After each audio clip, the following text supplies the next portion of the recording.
하나님이 주신 은혜의 말씀은 두 부분인데요. 모두 사도행전입니다. 사도행전 2장 41절부터 47절 그리고 4장 31절부터 35절까지의 말씀입니다. 사도행전 2장 41절부터 47절을 먼저 봉독해 드립니다. 하나님 말씀입니다.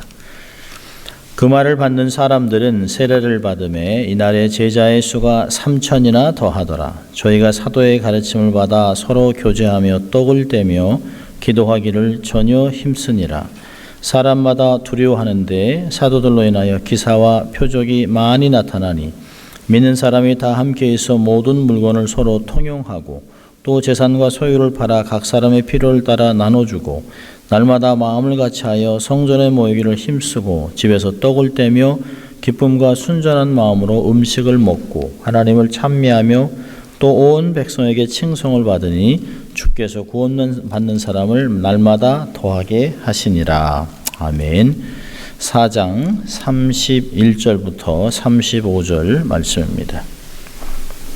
4장 31절부터 35절입니다. 빌기를 다하매 모인 곳이 진동하더니 무리가 다 성령이 충만하여 담대히 하나님의 말씀을 전하니라. 믿는 무리가 한 마음과 한 뜻이 되어 모든 물건을 서로 통용하고 재물을 조금이라도 제 것이라 하는 이가 하나도 없더라. 사도들이 큰 권능으로 주 예수의 부활을 증거하니 무리가 큰 은혜를 얻어 그 중에 핍절한 사람이 없으니 이는 밭과 집 있는 자는 팔아 그 판 것의 값을 가져다가 사도들의 발 앞에 두매 저희가 각 사람의 필요를 따라 나눠 주민이라. 아멘. 오늘은 우리 라스베가스 갈보리 장로교를 담임하시는 조홍철 목사님께서 말씀을 전하실 때 큰 은혜가 있기를 바랍니다.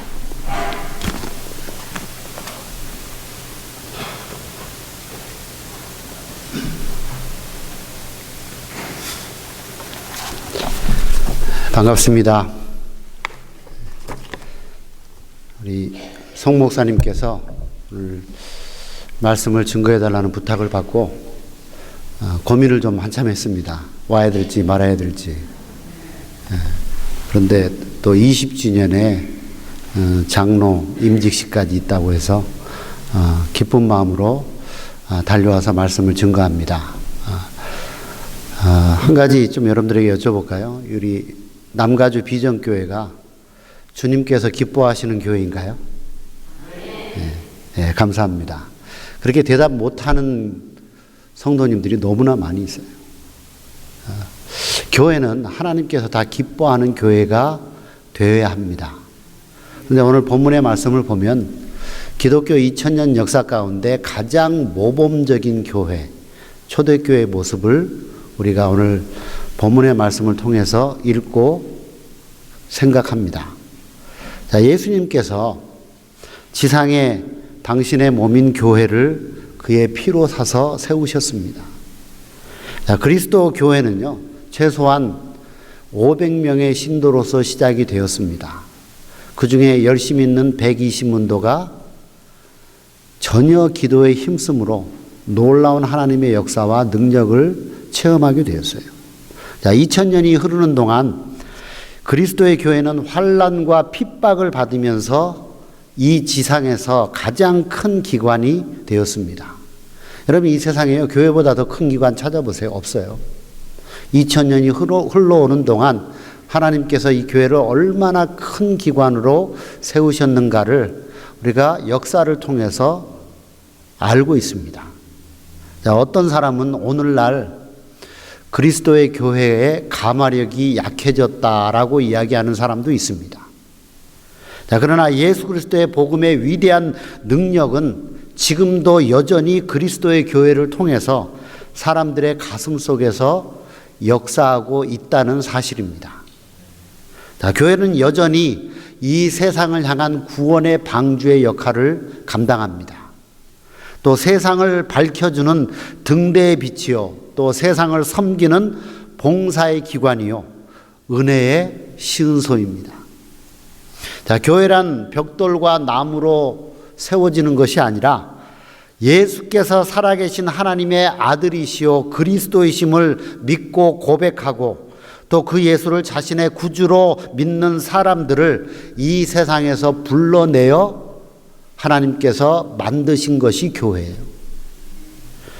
자, 그러면 예수 그리스도께서 기뻐하시는 교회가 어떤 교회인가? 오늘 본문의 말씀을 통해서 7가지로 생각하며 함께 은혜를 나누려고 합니다.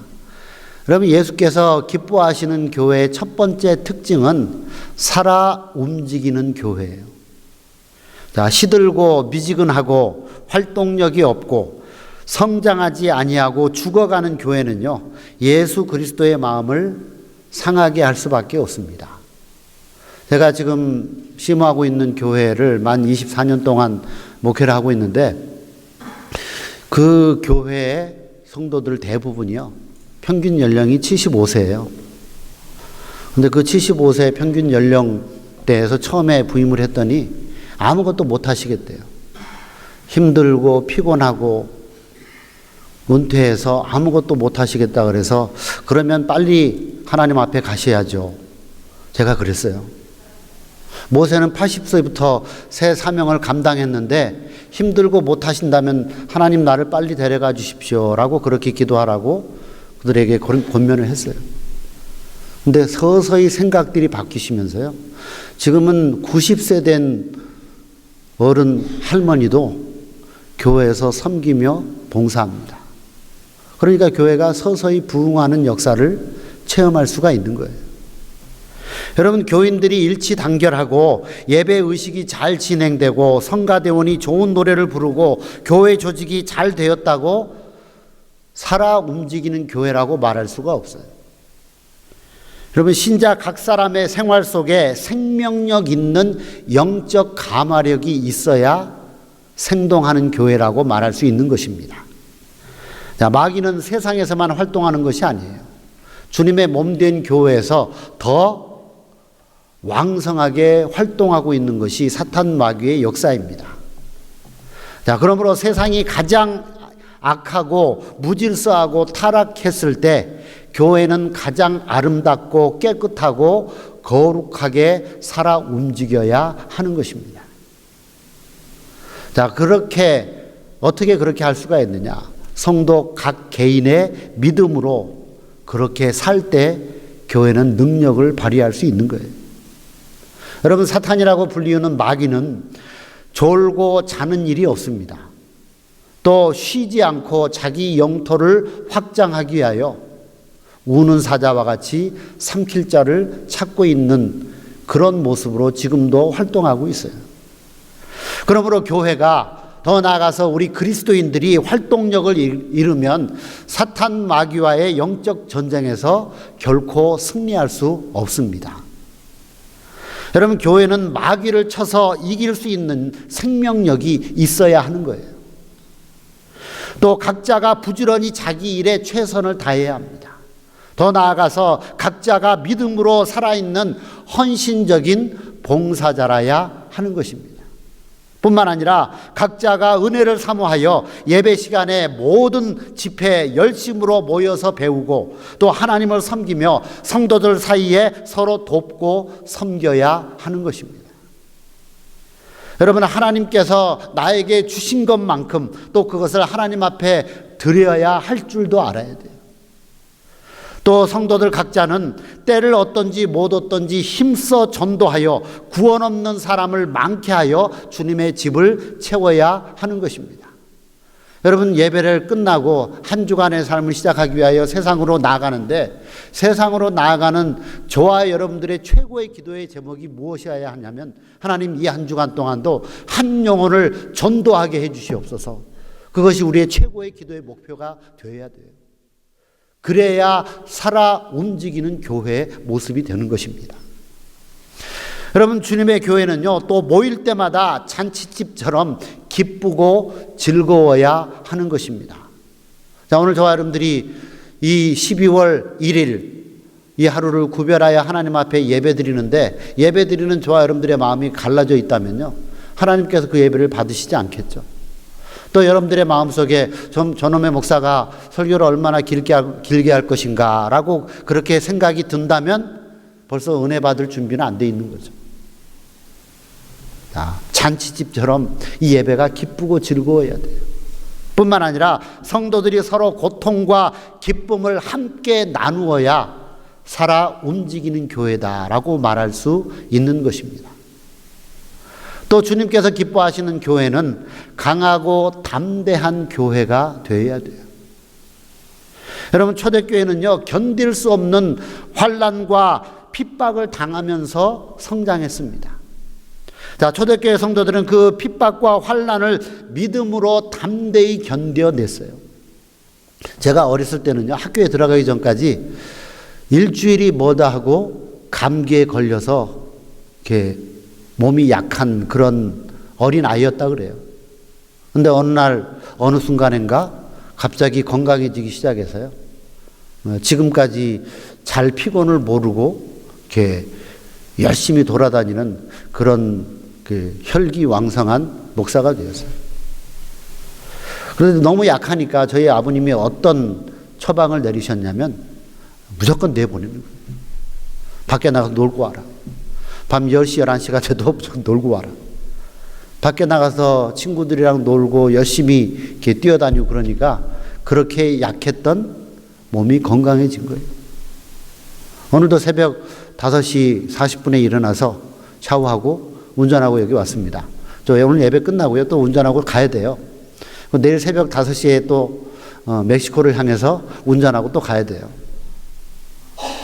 그런데요, 나는 피곤합니다, 힘듭니다 했으면 감당할 수가 없어요.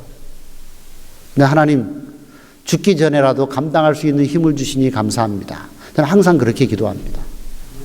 그러니까 감당할 수 있는 힘을 주세요. 그리고 여기까지 왔는데도 피곤해 보이지 않죠? 하나님께서 그렇게 기도하고 부르짖으니까 감당할 수 있는 능력과 은혜를 허락해 주시더라고요. 그런데요, 그 담대성은 제가 만들어낸 것이 아니에요. 하나님께서 주신 믿음입니다.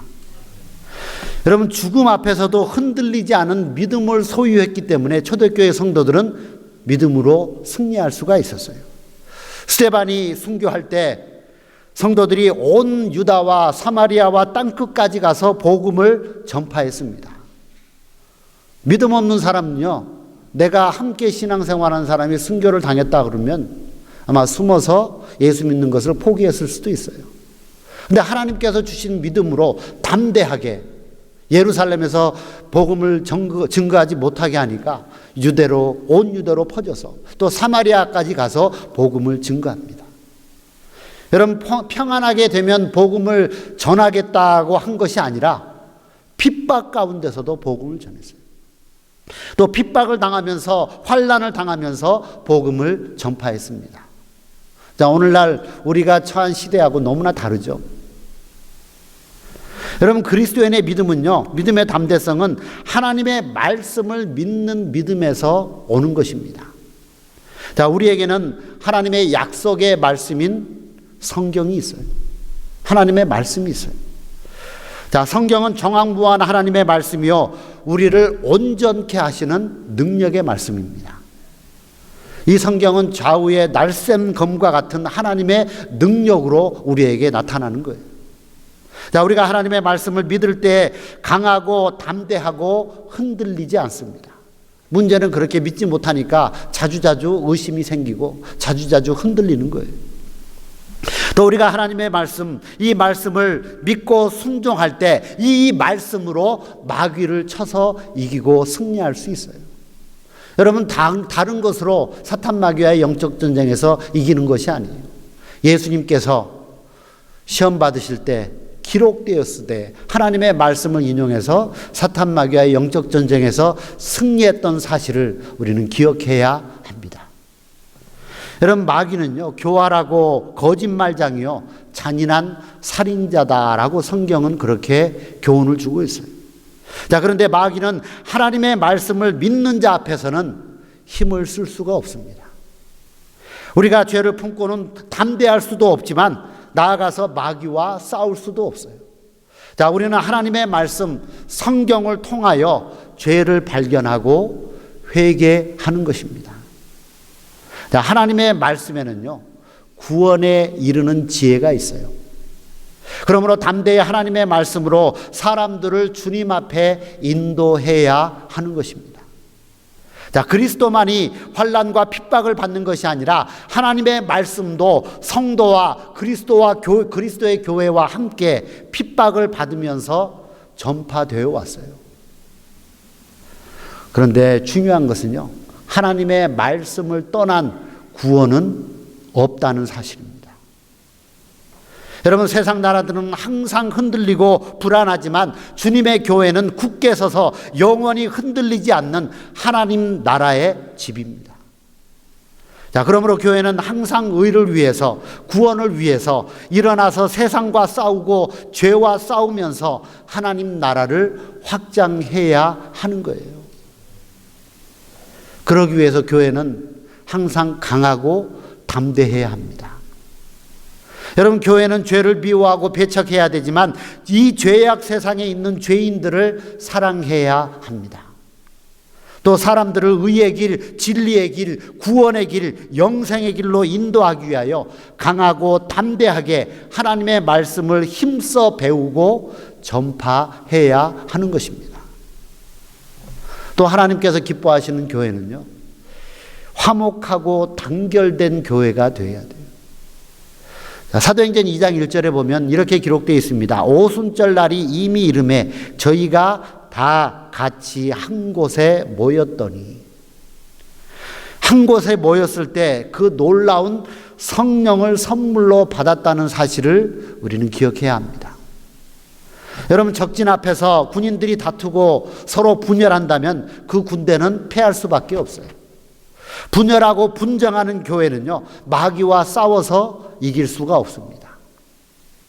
교회 성도들은 하나님 나라의 큰 일을 위하여 사랑으로 단결해야 하는 거예요. 주님의 교회 성도들이 한 가지 목적을 이루기 위하여 한 몸 한 뜻이 된다면 어떤 일이라도 감당할 수가 있는 것입니다. 저희가요, 시가 한 250만 불 정도 되는 교회를 건축을 했어요. 돈이 많아서 한 것도 아니고요, 능력이 있어서 한 것도 아니에요. 가진 것 하나도 없었는데 그냥 무식하게 시작을 했어요. 그런데 어떻게 하나님의 은혜로 건물을 뼈대를 세우고 다 외장을 다 하고 내장 공사를 하려고 그럴 때요, 저희 교인 수를 세보니까 딱 요 정도 수예요. 더 이상 하나님 앞에 드릴 것도 없어요. 다 드렸어요.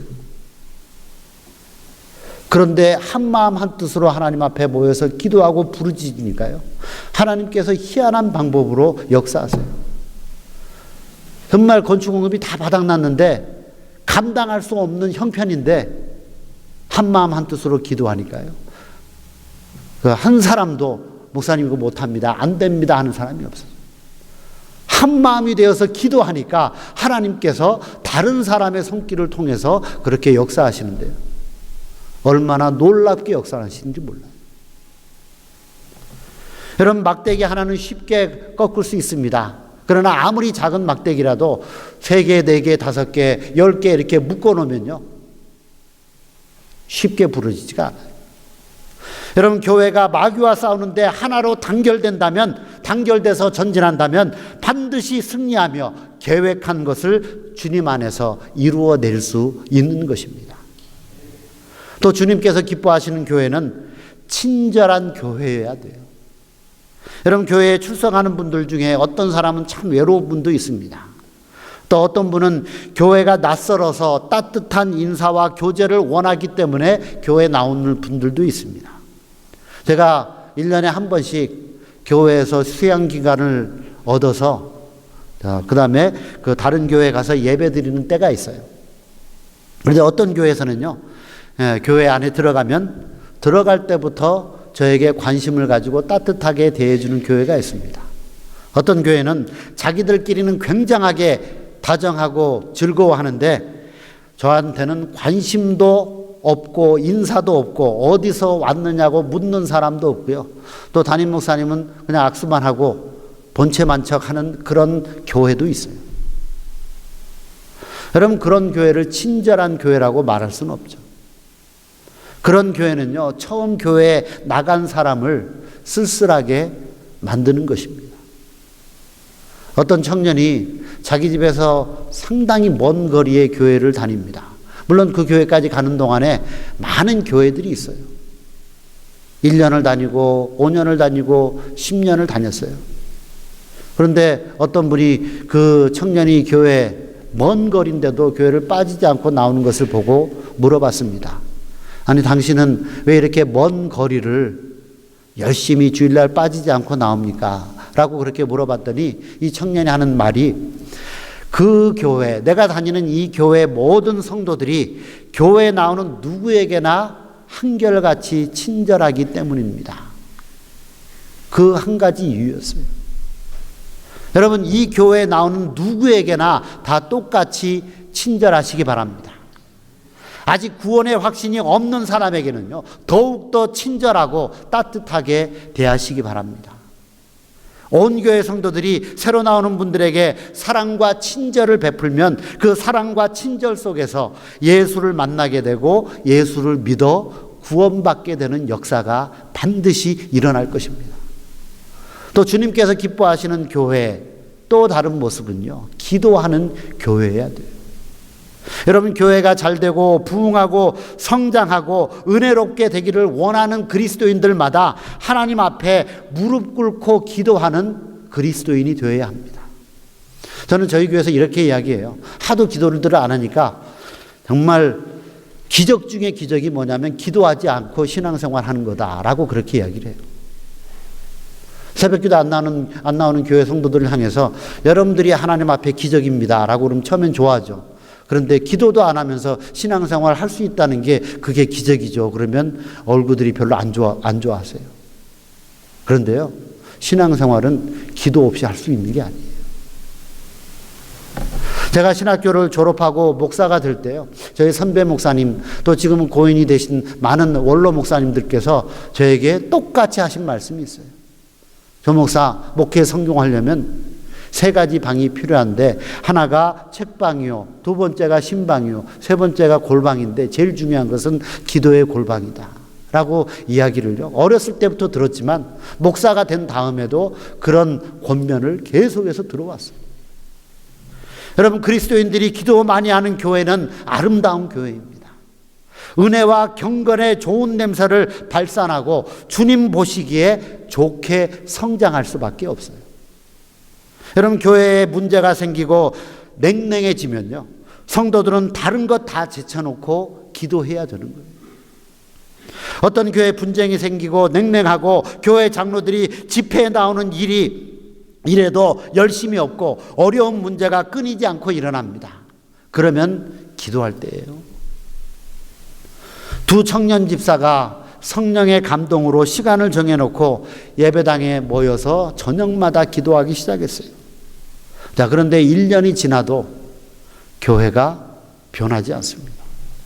그런데 낙심하지 아니하고 이 2 청년 집사는 계속해서 기도했어요. 그랬더니 성령께서 역사하사 회개운동과 헌신운동과 전도운동과 특별히 사랑의 운동이 확산되어 교회가 하루아침에 부흥하게 되었어요. 그래도 이 2 청년 집사의 기도는 계속되었습니다. 그 교회는 가장 은혜롭게 성장을 거듭하고 있다는 그런 아름다운 소식을 들은 적이 있어요. 여러분, 교회는요, 항상 어려운 문제를 안고 있습니다. 저도 목회를 해오면서요, 한 가지 문제가 이렇게 해결이 되면 또 더 큰 문제가 생겨요.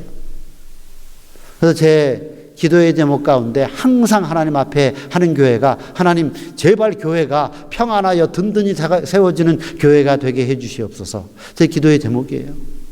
근데 한 가지 문제가 해결되면요, 그 해결되고 교회가 안정되는 것이 아니라 더 큰 문제가 생겨요. 왜요? 끝까지 기도하게 하기 위한 하나님의 방법이에요. 그런데 기도하지 않으면 더 큰 문제는요, 계속해서 해결되지 않냐고 진행이 됩니다. 근데 부르짖어 간구하면 그 문제를 뛰어넘을 수 있는 믿음과 은혜를 주시는 거예요. 여러분, 교회에 문제가 있을 때, 어려운 문제들이 생겨났을 때 문제되는 것은요, 기도하지 아니하고 사람들에게 말을 많이 하는 것이 문제가 되는 거예요. 여러분, 교회에 걱정스러운 일, 교회를 근심스럽게 하는 교인이 있을 때 전능하신 하나님 앞에 기도하고 맡기면 하나님이 모든 문제를 해결해 주십니다. 또 하나님께서 기뻐하시는 교회는 성령으로 충만한 교회여야 돼요. 여러분, 아름다운 예배당이 있고 또 교회 조직이 빈틈이 없고 또 훌륭한 찬양대원들이 주일마다 은혜스러운 찬송을 불러주고 설교 잘하는 목사가 있다고 해도요, 그 교회에 하나님의 성령으로 충만한 은혜와 그런 역사가 없으면 나는 부자라 부유하여 부족한 것이 없다라고 말하는 라오디게아 교회와 다를 바가 없는 거예요. 여러분, 이 교회에서 예배를 드리고 이 교회에서 신앙생활을 할 때마다 여러분의 기도는 하나님, 이 제단이 성령으로 충만한 제단이 되게 해 주시옵소서라고 날마다 기도하시기 바랍니다. 여러분, 우리는 하나님의 능력인 성령의 은혜, 그 충만을 구해야 돼요. 성령 충만한 신자요, 성령 충만한 교회가 되기를 원한다면 회개할 줄 알아야 하는 것입니다. 예수 그리스도를 믿고 구원의 확신을 가져야 돼요. 더 나아가서 기도하기를 힘써야 합니다. 뿐만 아니라 열심히 모여서 하나님의 말씀을 듣고 배우고 깊이 묵상하는 교회가 되어야 합니다. 고넬료 같은 이방 사람도요, 하나님의 말씀을 들을 때 성령이 오순절 때와 같이 그 온 가족에 임했다라고 사도행전 10장에서는 우리에게 교훈을 주고 있어요. 여러분, 우리가 예수 믿는 그리스도인이라면요, 하나님과 이 세상 앞에서 깨끗하게 살아야 됩니다. 또 하나님을 사랑하고 사람들을 사랑하면서 살아야 됩니다. 자, 오늘날 사랑이 제일 없는 데가 어디냐? 어딜 것 같으세요? 사랑이 제일 없는 데. 저는 교회라고 주저없이 말해요. 왜요? 얼마나 교회가 많이 싸우고 있습니까? 이 교회가 갈라졌다 그러면 조금 이따 다른 교회가 생기죠. 그리고 그 두 교회는요, 서로 원수가 돼요. 여러분, 이름뿐인 교회, 이름뿐인 그리스도인이 되어서는 안 돼요. 정말 뜨겁게 사랑하고 뜨겁게 주님의 사랑을 실천하는 그런 교회가 하나님께서 기뻐하시는 교회라는 것입니다. 그런데요, 그 사랑을 실천하기 위해서는 성령 충만하지 않으면 할 수가 없어요. 정말 가슴 아픈 일이지만 저희 교회 최근에 일어났던 일을 잠시 소개하면요, 두 분이 사이가 상당히 안 좋아요. 다행인지 불행인지 모르지만 두 분 다 여자분입니다. 그런데요, 만나기만 하면 싸워요. 제가 보기에는 둘 다 똑같은데 서로 자기가 잘했대요. 똑같은데요. 그러다가 한 분이 견디다 못해서 상대방을 고소를 했어요. 병원에 살아서 고소를 했어요. 그래서 제가 권면을 했습니다. 믿는 사람들끼리는 소송하는 거 아닙니다. 그랬더니 목사님, 이거 해결하려면 제가 저 사람 교인들 앞에서 또 이 공회 앞에서 정식으로 사과받는 것이 저 사람 용서하는 것입니다. 목사님, 제가 고소했으니까 그렇게 허락해 주세요. 안 돼 라고 했더니 교회 나갔어요. 나간 분을 또 신방 가서 권면을 했어요. 자, 고소하는 것이 하나님께서 기뻐하시는 일이 아닌 것을 아시죠? 네. 당장 고소를 취하고 용서해 주십시오. 그렇게는 못하겠는데요. 세상에 믿지 않는 사람들이 그 두 분을 보고 뭐라 그래요? 교회가 저렇게 싸우는데 왜 예수 믿어야 되느냐? 그렇게 이야기하시는 분들이 많이 있어요. 여러분, 오늘날 교회에 사랑이 제일 없다는 농담 아닌 이 말이에요. 여러분들이 깨어 기도하시기 바랍니다. 그리고 교회가 진정으로 사랑을 실천하는 교회가 되어야 돼요. 사랑을 이루면 주님의 성령께서는 그 교회를, 요한계시록의 표현을 빌리면 그 촛대를 옮기신다고 했어요. 만군의 여호와께서 말씀하시되 이는 힘으로 되지 아니하고 능으로 되지 아니하고 오직 나의 신으로 되느니라. 큰 산아 내가 무엇이냐? 내가 수룹바벨 앞에서 평지가 되리라. 성전 대업에 이 건축의 대업을 중단하고 낙심하고 있는 스룹바벨은요, 이 하나님의 말씀을 듣고 힘을 얻어 제2의 성전인 스룹바벨의 성전을 완성했어요. 그런데 이 스룹바벨이 그 성전 건축을 완성할 수 있었던 한 가지 방법은요, 성령의 기름 부으심이었어요. 그래서 이 교회가 항상 성령의 기름 부으심이 떠나지 아니하도록 여러분들이 날마다 간절히 성령의 충만함을 위하여 기도해야 하는 것입니다. 마지막으로요, 주님께서 기뻐하시는 교회는 영혼 구원을 위하여 전도에 힘쓰는 교회가 되어야 돼요. 여러분, 생명보험을 파는 사람은요, 그 생명보험 팔기 위해서 어떻게 이야기하는지 아세요? 이제 죽은 다음에 자식들에게 피해가 가지 아니하도록 미리 예비를 하셔야죠. 대비를 하셔야죠. 라고 말하면서 생명보험을 팔죠. 그런데 우리 예수 믿는 그리스도인들은요, 영생보험을 파는, 어떻게 보면 보험쟁이들이에요. 영원한 생명을 얻게 하는데 하나님 앞에 쓰임받는 하나님의 사람들인 것을 여러분들이 기억하시기 바랍니다. 여러분은 누군가를 그리스도 앞에 인도할 사명이 있는 사람들이에요. 나는 교회에 다니지만 전도의 사명이 없어. 그 사람은요, 교인일지 몰라도 그리스도인은 아니에요. 전도와 선교하지 않는 교회는 이미 교회가 아닙니다. 전도하지 않는 교회는 우리 주 예수님의 지상 명령을 거절하는, 불순종하는 죄를 짓고 있는 거예요. 전도하기 위하여 사랑과 친절을 베풀 수 있는 좋은 성품을 하나님 앞에 구하시기 바랍니다. 전도하기 위하여 봉사적이며 희생적인 인생을 살아가시기 바랍니다. 뿐만 아니라 전도하기 위하여 성경에서 그 방법을 배우시기 바랍니다. 또 전도하기 위하여 성령의 도우심을 구하는 기도의 사람이 되시기 바랍니다. 전도하기 위하여 전도할 사람을 정하고 기도 많이 하고 그에게 접촉하시기 바랍니다. 여러분, 전도한 사람을 모일 때마다 데려오는 수고를 그 사람이 예수를 생명의 구주로 믿을 때까지 계속하는 수고를 아끼지 마시기 바랍니다. 여러분, 예수 그리스도께서 핏값으로 세우신 교회가 여러분의 생애에 있어서 가장 소중하고 가치가 있다고 믿으십니까? 여러분, 그렇게 믿어야 돼요. 내 자식이 가치가 있는 게 아니고요, 내 가족 식구가 가치가 있는 것이 아니에요. 천국에 가면 남아있는 것은 교회밖에 없어요.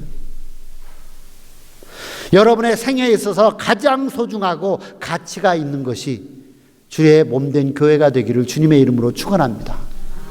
그렇게 되기 위해서 자신을 위하여, 하나님의 영광을 위하여, 땅의 온갖 복과 영원한 하늘의 복을 받기 위하여 교회를 통해서 여러분 자신을 사용하시기 바랍니다.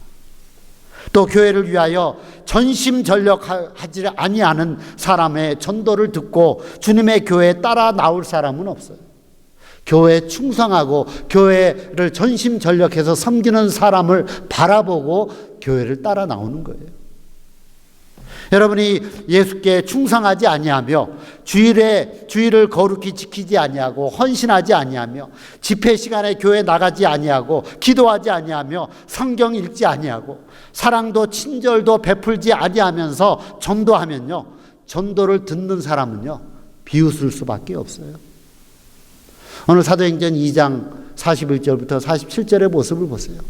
예수 믿는 사람들이 얼마나 은혜롭게 생활했으면 그 모습을 보고 사람들이 두려워하고 많은 사람들이 예수 믿었다라고 그렇게 증거를 하고 있어요. 중국에서 이런 일이 있었습니다. 먼저 구원받은 딸이 자기가 구원받은 것이 너무나 기쁘고 즐거워서 자기 어머니에게 전도를 하고 싶어요. 그런데 자기는 성경에 대해서 아는 것도 없어요.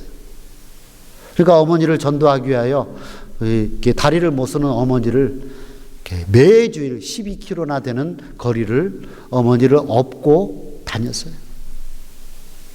하나님께서 그 자매의 간절한 소원을 들어주시고 그 어머니가 예수를 생명의 구주로 영접하고 구원받았습니다.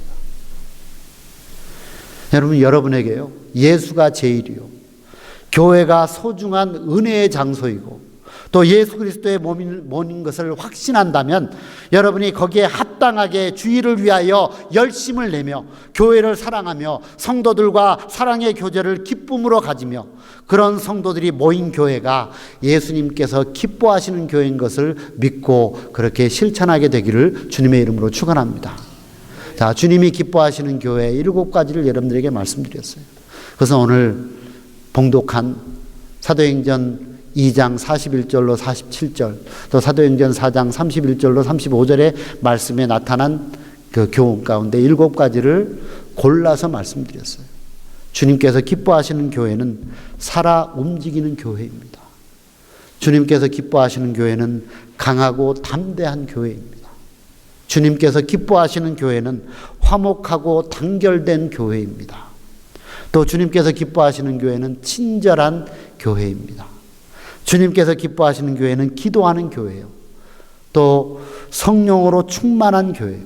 영혼 구원을 위하여 전혀 힘쓰는 교회가 주님께서 기뻐하시는 교회예요. 저는 남가주 비전교회가 이런 교회가 되기를 간절히 소원합니다. 또 그래서 내년에 21주년을 맞고 또 25주년을 맞고 30주년을 맞을 때마다 교회가 든든히 세워져 가며 부흥하는 아름다운 역사가 있게 되기를 주님의 이름으로 축원합니다. 거룩하신 하나님 아버지, 주님께서 기뻐하시는 교회라는 제목으로 7가지의 성경적인 교훈을 외쳤습니다.